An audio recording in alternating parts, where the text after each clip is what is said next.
Please don't adopt me. Adopt my mom instead. The park in North Haven was alive with gentle energy as families gathered for the town's annual charity event. Laughter floated on the crisp autumn breeze, mingling with the rustle of fallen leaves underfoot.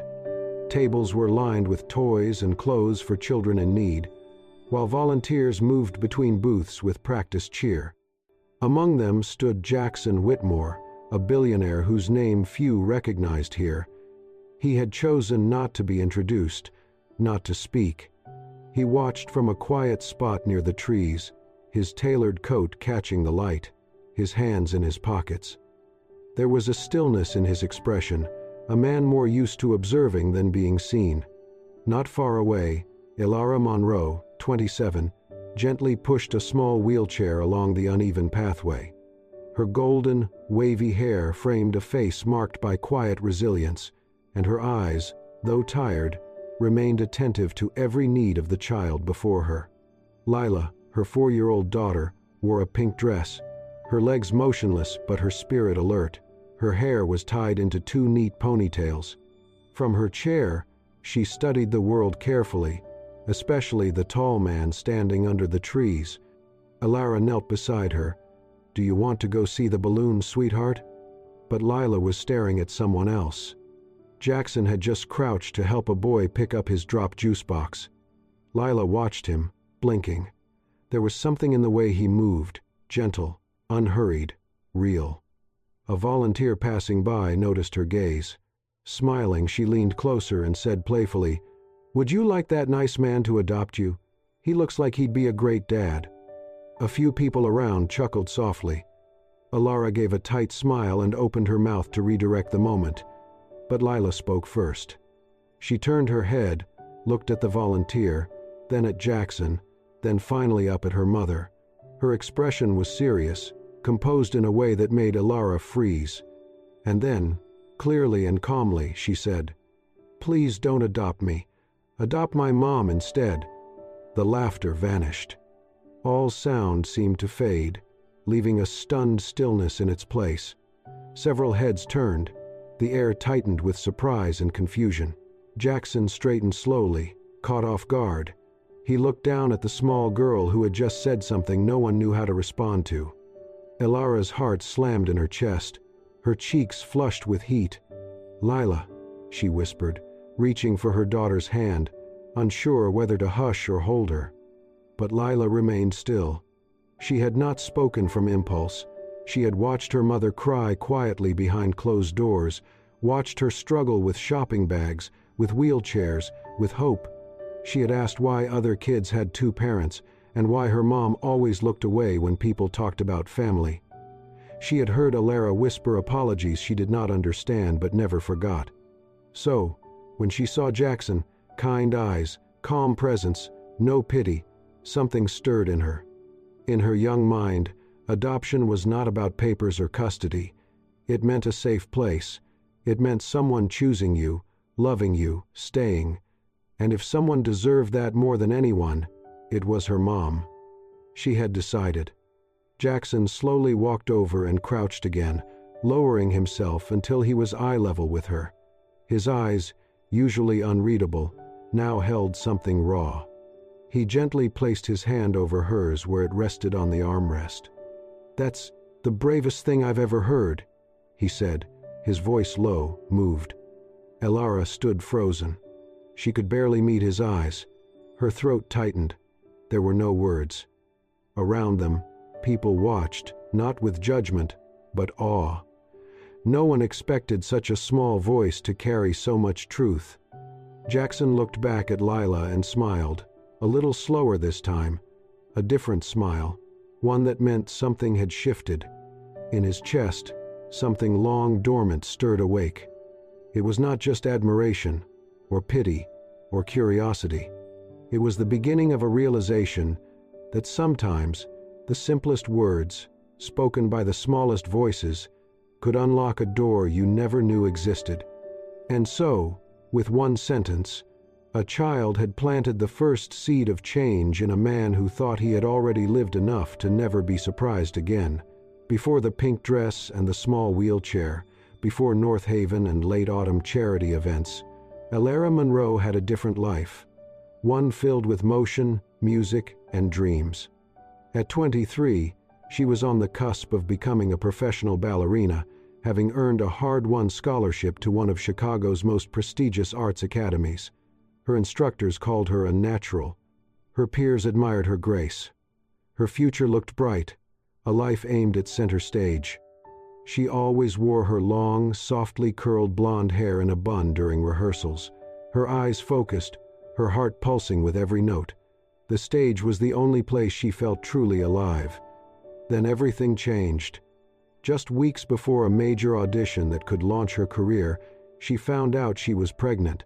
The father, a street guitarist she'd met the summer before, disappeared as soon as she told him. No promises. No arguments. Just silence. Everyone told her she still had time to walk away, that she could have her life back. But Elara chose to stay. She gave up the audition, gave up the academy, gave up the spotlight. And when Lila was born, her world shrank to a hospital room, then shattered again when doctors explained that her daughter had a rare spinal condition. Lila would likely never walk. There was no time to mourn. Not for her career, not for her old life, not even for her child's diagnosis. There was only survival, and she committed to it fiercely. Over the next 4 years, Elara worked every job she could. Mornings at a coffee shop, weekends cleaning houses, nights selling used clothes online. She memorized bus routes, cut her own hair, skipped meals to afford medication, and learned to lift Lila's wheelchair with one hand while carrying groceries with the other. They lived in a cramped ground-floor unit in a decaying North Haven building. The rent was low, the heat unreliable, but it was safe, and Elara turned it into a home.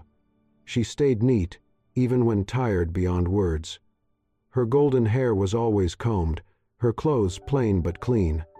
Lila wore her pink dress, refashioned from one of Elara's old stage costumes, stitched and restitched with fraying thread and a mother's care. Their days were small, but full. Elara taught Lila letters with sidewalk chalk.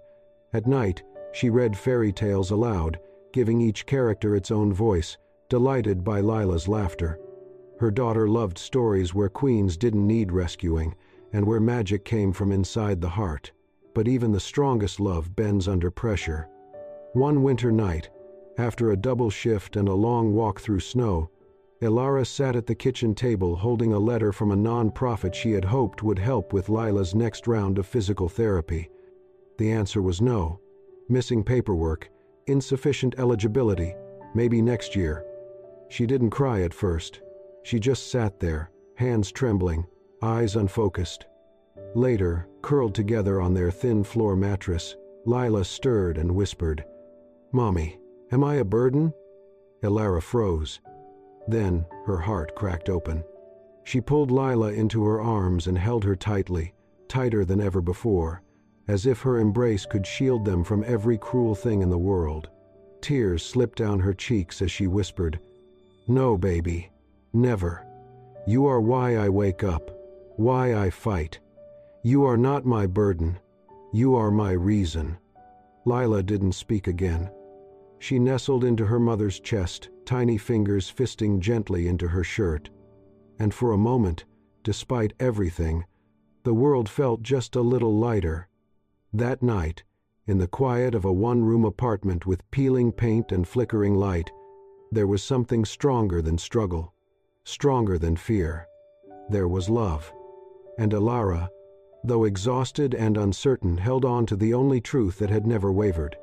She would give anything for Lila. Anything. Jackson could not get her eyes out of his mind. Elara Monroe. There had been something in the way she looked at her daughter, quiet strength wrapped in exhaustion. And Lila, the little girl in the pink dress with the too-grown voice who had asked him, a stranger, to adopt her mother. That moment had etched itself into his memory. He had attended hundreds of charity events, met countless faces, but this felt personal.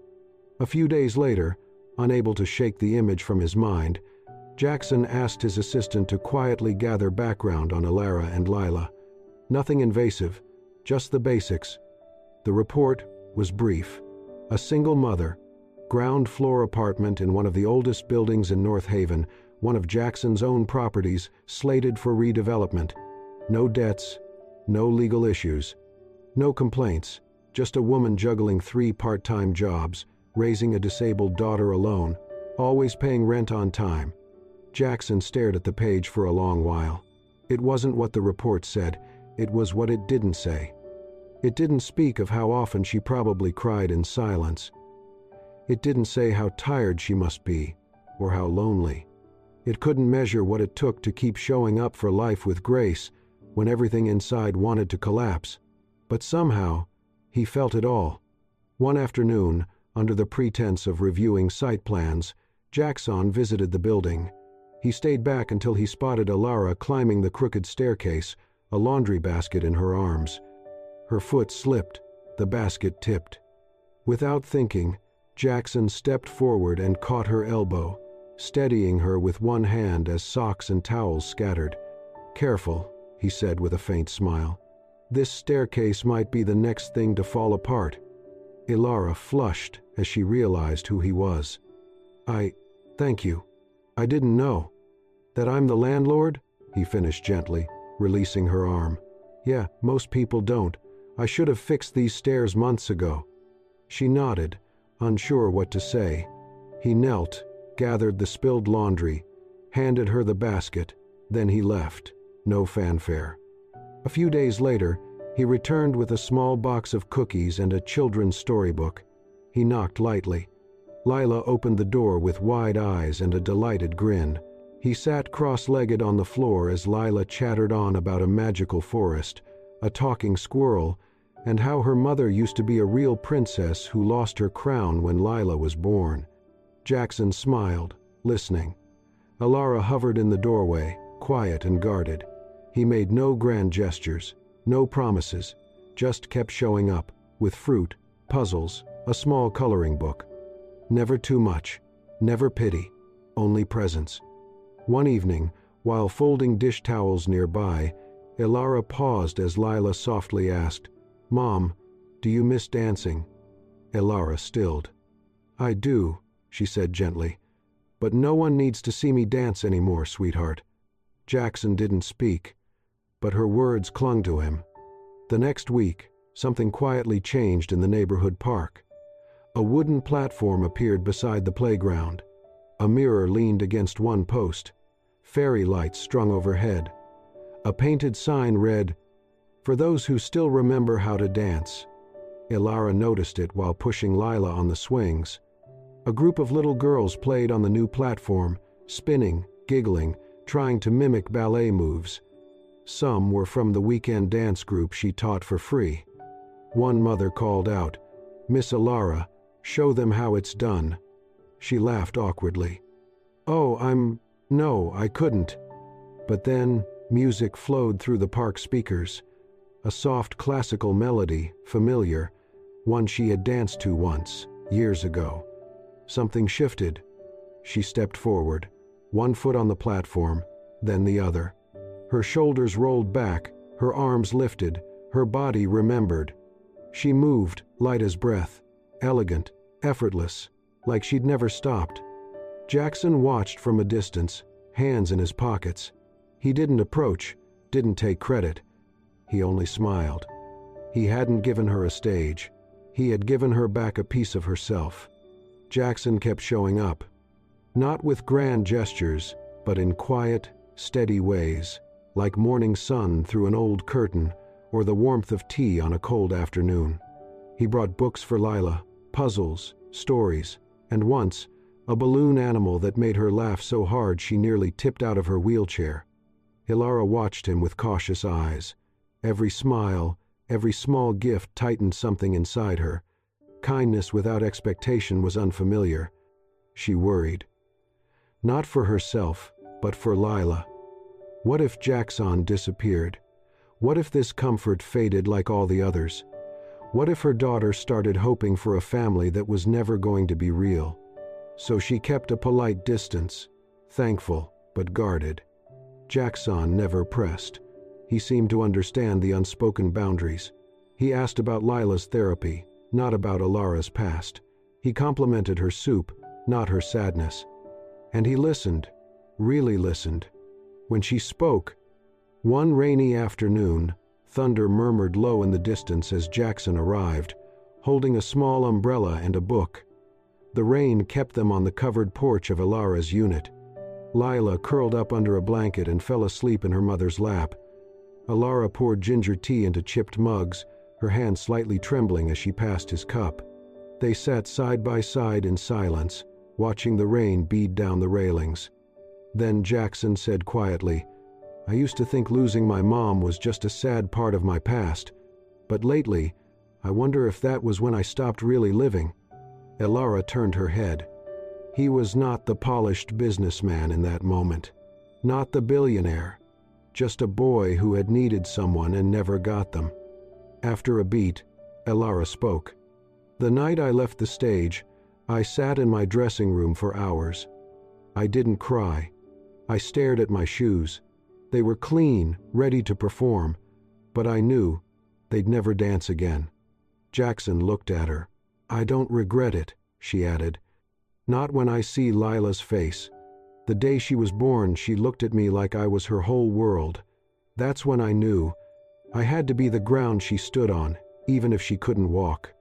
Their eyes met. No confessions, no promises, just two people quietly unraveling old wounds in the safety of each other's presence. The next day, Jackson took Lila out on a small outing, just them. They came home with new colored pencils and fresh paper. Lila was beaming. She held something behind her back. "It's a surprise," she said, giggling when Alara asked. For days the drawing stayed hidden, until one evening, while changing the pillowcases, Alara found it. Drawn in soft crayon lines was a picture of three people: a tall man with dark hair, a woman with long yellow curls, and a little girl in a pink dress, all smiling, holding hands. Above them floated a large red heart. Alara froze. She gripped the paper, breath hitching. She walked barefoot onto the small balcony, blinking against the pale sky. And then the tears came. She pressed the drawing to her chest and whispered, voice cracking, "Alara, what are you doing? This isn't your life. You don't get to dream like this." She had learned the dangers of hope. It pulled like a current, gentle, then ruthless. She had worked too hard, stayed too strong, to let her heart wander towards something so fragile. But Lila had seen it. In the quiet spaces between Jackson's visits and her mother's laughter, the little girl had drawn something real. A family. And that scared Alara more than anything. Because this time, it was not just her heart at risk. This time, if it all fell apart, Lila would fall with her. The shift came quietly, like clouds rolling in over a warm day. Just as something fragile and unspoken was beginning to grow between Jackson and Alara, the headlines hit. A local newspaper ran a story: "Billionaire, redevelopment or displacement? Who really wins?" The piece framed Jackson as a heartless investor, using charity as a mask to gentrify low-income neighborhoods and force residents out. More media followed. Former tenants came forward, some angry, others just disappointed. Online forums exploded, accusations flew, the narrative turned quickly and cruelly. Jackson had faced bad press before, but this was different. It cut close, because this time, it wasn't just about business, it was about people, about her. He rushed back to New York to deal with the storm. Lawyers, PR teams, emergency meetings. He didn't mean to leave Alara without a word, but in the chaos, there was no time. He thought it could wait. It couldn't. Days later, Ivy Lancaster showed up at Alara's door. She wore a sleek coat, designer heels, and a smile that didn't quite reach her eyes. "You must be Alara," she said smoothly. "I'm an old friend of Jackson's." Alara didn't respond. "I just thought you should know," Ivy continued, stepping closer. "Jackson's back in New York. He's very busy. A lot going on. He has a reputation to manage." a future to build, with someone who fits into that world. Ilara's breath caught. Ivy went on, voice low and sharp. He and I have a long history, and there's talk of a proposal coming soon. A life like his doesn't fit inside a place like this. She gave one last cool smile and turned away. Ilara stood alone in the doorway long after she left. She wanted to believe Ivy was lying, but the silence from Jackson, the reality of who he was, where he came from, it all came crashing in. She looked at herself in the mirror, tired eyes, worn jeans, blonde hair pulled back with no time for style. Not the girl she used to be. Not the woman someone like him would ever choose. Maybe Jackson had just been a moment. A warm breeze before winter. That night, Ilara packed their things. 2 bags, Lila's wheelchair. That was all. She cleaned the apartment the way she'd found it. Quiet, spotless, forgettable. On the table, she left a note. "Thank you for everything. You gave my daughter joy I'll never forget. And for a moment, I remembered who I used to be. That's more than I ever hoped for. Wishing you peace, Ilara." Beside it, she placed Lila's drawing, the one with 3 figures under a red heart. The paper was wrinkled, edges soft from being held too often, but the colors were still bright. She couldn't take it. It didn't belong to her anymore. 3 days later, Jackson returned. He walked the familiar hallway, rehearsing what he would say, how sorry he was, how he never meant to disappear. He knocked. No answer. He opened the door. The room was empty. No toys, no books, no laughter, just stillness. And then, on the table, he saw it. The note. And the drawing. He stepped forward and picked it up with trembling hands. His eyes locked on the red heart, now slightly folded. He sank into the nearest chair, held the paper against his chest, and closed his eyes.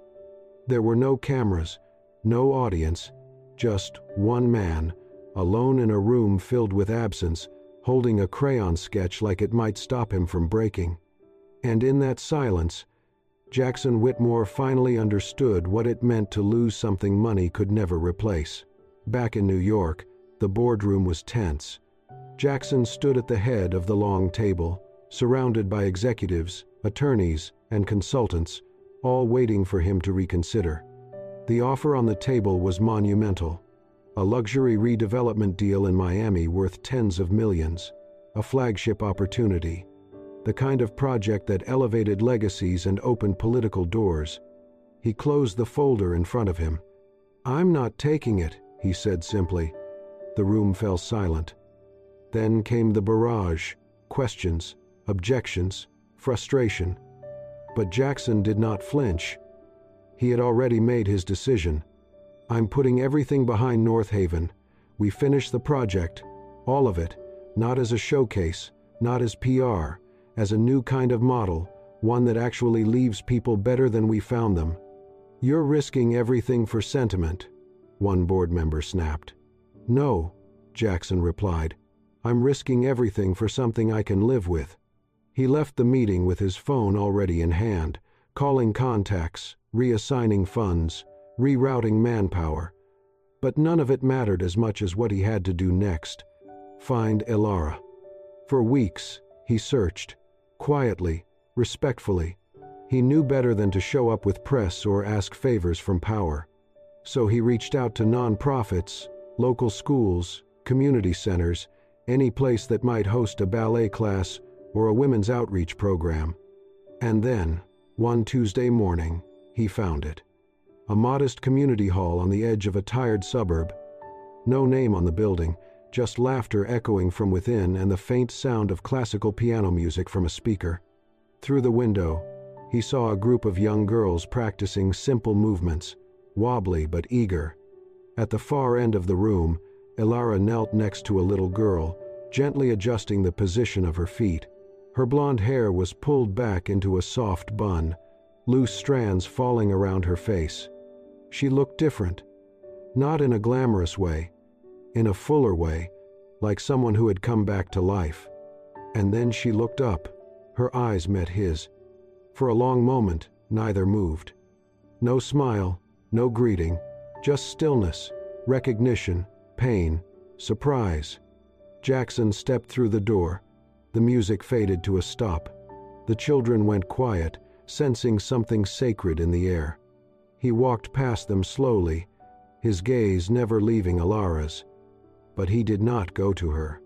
He went to Lila, sitting quietly in a corner with a half-eaten cookie in her lap, watching everything with wide, steady eyes. Jackson knelt in front of her. He placed one hand over his heart, looked into her eyes, and said gently, sincerely, "Do I have your permission now to adopt your mom?" Lila blinked, stunned. Then her face lit up like sunshine through glass. She giggled, nodding so hard her ponytails bounced on her shoulders. "Yes, yes, yes, yes," she said, clapping her hands. Around the room, tension melted. The girls laughed. A teacher near the door smiled and wiped her eyes. Elara stood motionless, her hand covering her mouth. She could not breathe. Not from shock, not even from happiness, but from the weight of the moment. This was not a proposal, not a rescue, not a romantic climax from a movie. It was a question, a humble, reverent question from a man who had everything and was offering himself anyway. She crossed the room slowly, each step unsteady with emotion. When she reached them, Lila threw her arms around Jackson's neck. Alara looked at him through blurred eyes. "I didn't need permission," he said softly, "but I wanted it." She laughed, a broken, trembling sound, and nodded, tears falling freely now. Jackson stood and opened his arms. She stepped into them, not because she was swept away, but because she had finally chosen to believe she was allowed to be held. And in that moment, surrounded by music, children, and hope, they began again, not as strangers from different worlds, but as people who had decided to meet each other exactly as they were. Elara did not say yes right away. She did not make promises, or ask for any. What she did do was let Jackson come back into their lives, not as a billionaire or a savior, but as himself. The man who had knelt before her daughter and asked, not declared. The man who had listened without trying to fix everything. That was what made her stay. Jackson never rushed her. He visited often, helping where he could, but never overstepping. He washed dishes while Lila told jokes. He waited patiently outside ballet lessons, holding warm drinks for both of them. He brought home groceries, but always let Alara cook. He did not try to replace anything. He simply showed up. Over time, the distance between them faded. One evening, Alara placed her hand lightly on his as he sat beside her. That was the beginning of something real, quiet, fragile, honest. She trusted him not because he was perfect, but because he stayed when everything got complicated. When Jackson first brought up the idea of helping Lila with further treatment, Elara hesitated. She had never let anyone handle those decisions before. But Jackson did not come with an offer. He came with research, specialists, trial therapies, new methods, and a simple question. What do you want for her future? Not what he wanted, not what could be fixed, what Elara wanted, what Lila needed. Together, they chose a neurological rehabilitation center known for its gentle, long-term approach. The paperwork listed the patient's name, followed by family contact, Whitmore Monroe household. Elara stared at that form for a long time before signing. Weeks passed. Lila's muscles strengthened slightly, her posture improved. But the biggest change was not physical. It was in her laugh. She giggled more, she asked more questions. She started humming songs in the morning and asked to go outside before the sun even finished rising. One afternoon, Jackson surprised them with a custom-designed three-wheeled tandem bike, a special model built for children with limited mobility. It had a wide rear seat for Lila, complete with side supports and safety bars, and pedals that moved gently with motion, even if her legs could not push them herself. They took it to the park as the sun began to sink low, washing everything in warm gold. Jackson rode in front, steering. Lila sat in the back, arms raised to the wind, hair flying like little flags. Elara jogged beside them for a while, clapping her hands to the rhythm of their ride, singing off-key and laughing. They made loops around the wide paths, past benches, fountains, and trees painted orange by the afternoon light. Every time they passed a group of kids or smiling parents, Lila would wave proudly, her cheeks flushed with joy.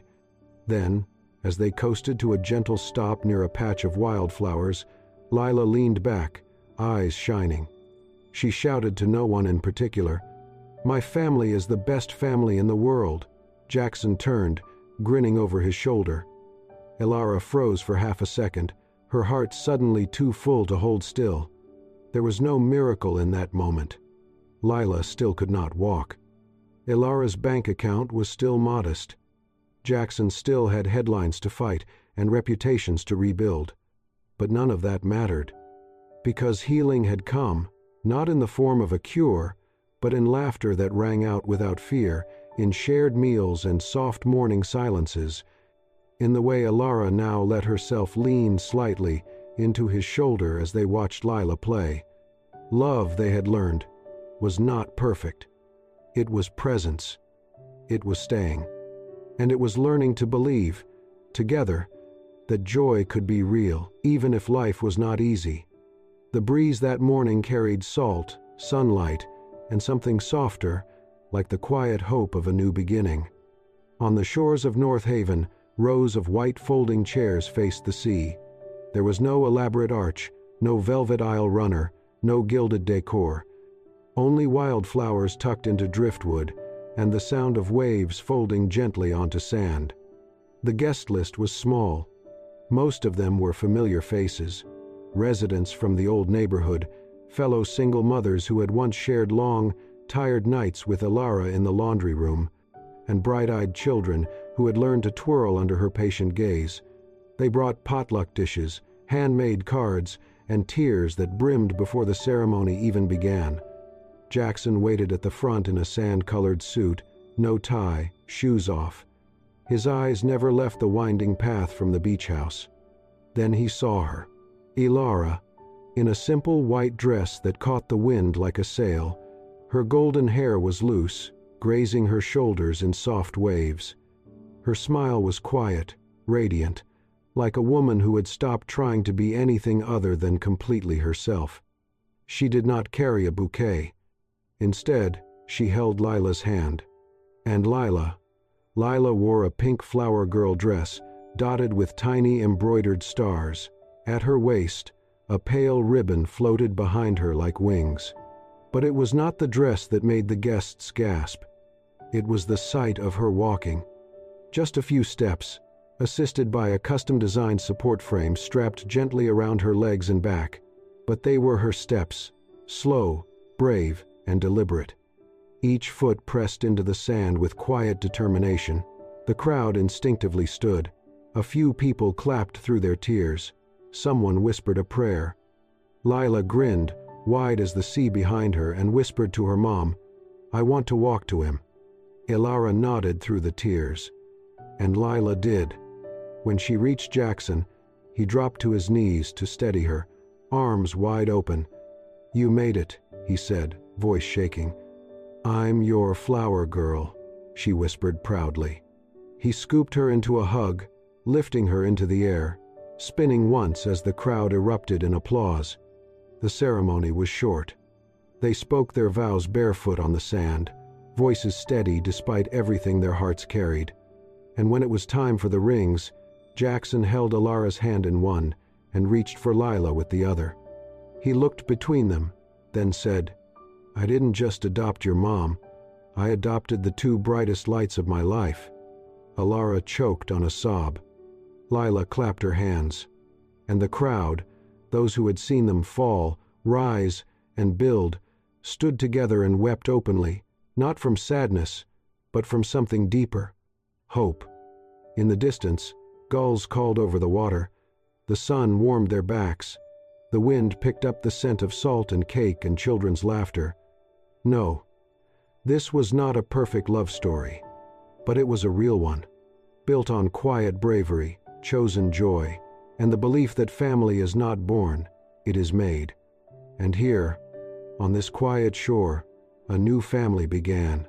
Thank you for watching this heart-touching journey of love, resilience, and the kind of family that's chosen, not inherited. If this story moved you, if Lila's innocence, Ilara's quiet strength, and Jackson's unwavering kindness stirred something in your heart, don't forget to support us. Hit the hype button to let us know you felt something today. Subscribe to Soul-Stirring Stories for more emotional, inspiring tales that heal, uplift, and stay with you long after the screen fades. Because sometimes, all it takes is one story to change the way we see the world. See you in the next one.